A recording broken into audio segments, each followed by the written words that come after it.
அன்பு செல்லங்களுக்கு லக்ஷ்மி பாட்டியின் இனிய வாழ்த்துக்கள்.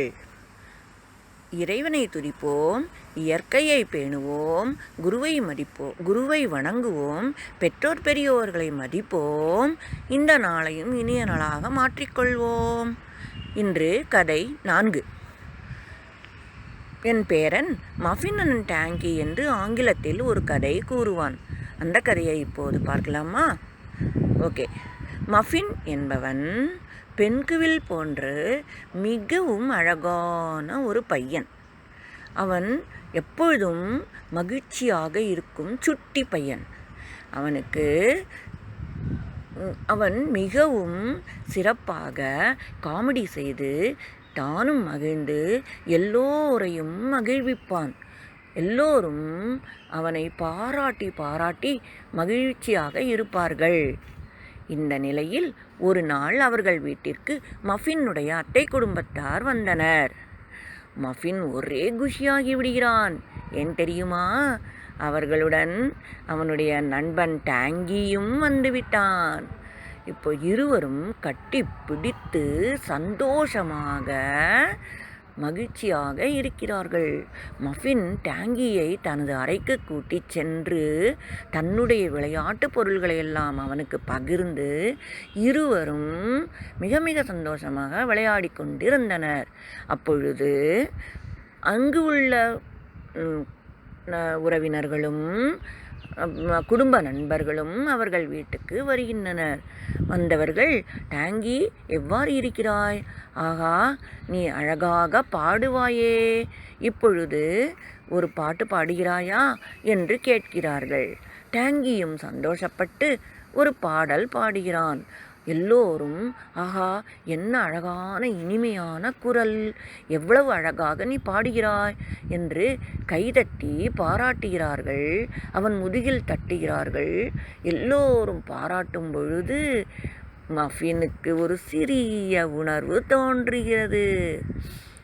தினம் தினம் இவ்வாறு எல்லோரும் டேங்கியை புகழ்ந்தும் பாராட்டி கொண்டும் இருப்பதை கண்டு மஃபினிடம் இருந்த அந்த சிறிய உணர்வு செடியாக இருந்தது மரமாக வளர்ந்து விட்டது.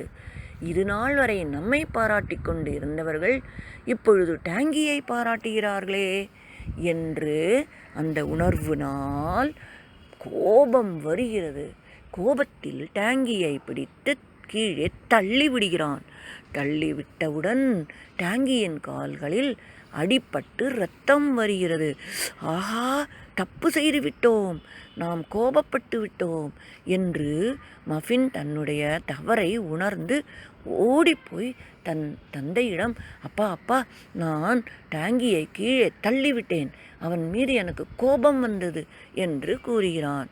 நான் தெரியாமல் செய்துவிட்டேனப்பா என்று சொன்னவுடன் அப்பா சொல்கிறார், ஏன் உனக்கு அப்படி கோபம் வந்தது உன் நண்பன் மீது என்று கேட்டவுடன், இது நாள் வரைக்கும் நீங்கள் எல்லாரும் என்னையே பாராட்டிகிட்டு இருந்தீங்க, இப்போது என்னடானா டேங்கியை மட்டும் பாராட்டுறீங்க, என்னை கண்டுக்கவே இல்லையே என்று சொல்கிறான்.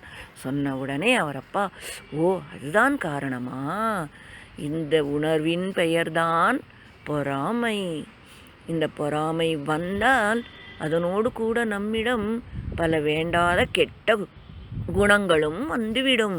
உனக்கு இப்போ கோபம் வந்தது இல்லையா, அதே மாதிரி வேண்டாத கெட்ட குணங்களும் வந்துடும். அதனால் இது நம்மக்கிட்ட வராமல் நம்ம என்ன செய்யணும்? தடுத்துக்கணும். கடவுள் எல்லாருக்கும் பல திறமைகளை கொடுத்திருக்கிறார்கள். உனக்கு ஒரு திறமை இருக்கிறது, டேங்கியிடம் மற்றொரு திறமை இருக்கிறது. நீ அதை பாராட்ட பழகிவிட்டால் உனக்கு இந்த உணர்வு வராது என்று சொல்லிவிட்டு, வா அவனை பார்ப்போம் என்று சொல்லி இருவரும் டேங்கியிடம் சென்று டேங்கிக்கு கட்டு போடுகிறார்கள். அப்பொழுது மஃபின் என்ன செய்கிறான்? டேங்கி, என்னை மன்னித்து விடு, நான் உன் மீது கோபப்பட்டு உன்னை தள்ளிவிட்டேன் என்று கூறுகிறான். டேங்கி சொல்கிறான், okay, we are both are friends, no problem என்று சொன்னவுடன் இவனுக்கு தன்னுடைய குற்ற உணர்வு நீங்கி விடுகிறது. உடனே சென்று அப்பாவிற்கு உதவியாக அவனுக்கு கட்டுப்போட உதவுகிறான். மருந்துகள் கொண்டு வந்து கொடுக்கிறான். அம்மாவிடம் உணவு வாங்கி வந்து அவனுக்கு கொடுக்கிறான். குடிப்பதற்கும் கொடுக்கிறான். மிக மிக உதவியாக அவன் செயல்கள் செய்வதை பார்த்து டாங்கி மகிழ்ச்சி அடைகிறான். மகிழ்ச்சியில் அவன் கண்களில் கண்ணீர் பெருக்கெடுத்து ஓடுகிறது. இதை பார்த்த மஃபின் என்ன செய்கிறான்? ஏன் டாங்கி அழுகிறாய்? நான் இப்பொழுது உனக்கு ஒரு காமெடி செய்கிறேன் பார் என்று சொல்லி காமெடி செய்து குதித்தவுடன் டாங்கி அழுத பிள்ளை சிரித்து விட்டது. இதை டாங்கி பிறகு என்ன செய்கிறான்? சிரித்தவுடன் ஒரு அழகான பாடலை மஃபினுக்காக பாடுகிறான். பாடியதை கேட்டவுடன் மஃபின், ஆஹா, உனக்கு என்ன அருமையான குரல் இருக்கிறது, நீ எவ்வளவு அழகாக பாடுகிறாய் என்று அவனை பாராட்டி மகிழ்கிறான். இருவரும் மிக்க மகிழ்ச்சியுடன் மீண்டும் கட்டிப்பிடித்துக் கொள்கின்றனர். இப்பொழுது இந்த கதையின் மூலம் நாம் அறிந்து கொள்வது என்ன? நம்மிடம் பொறாமை வந்தால் வேண்டாத கெட்ட செயல்களும் வந்துவிடும். அதோடு இல்லாமல் நாம் செய்த தவறை நாம் உணர்ந்துவிட்டால் மகிழ்ச்சியாக இருக்கலாம். இப்பொழுது இந்த கதைக்காக திருவள்ளுவர் குறளை பார்ப்போம். திருவள்ளுவர் தனது 4வது அதிகாரத்தில் அரண் வலியுறுத்தல் என்ற அதிகாரத்தில் ஒரு குறள் 10 குறள்கள் கூறியிருக்கிறார். அதில் ஒரு குறளை இப்பொழுது பார்ப்போம்.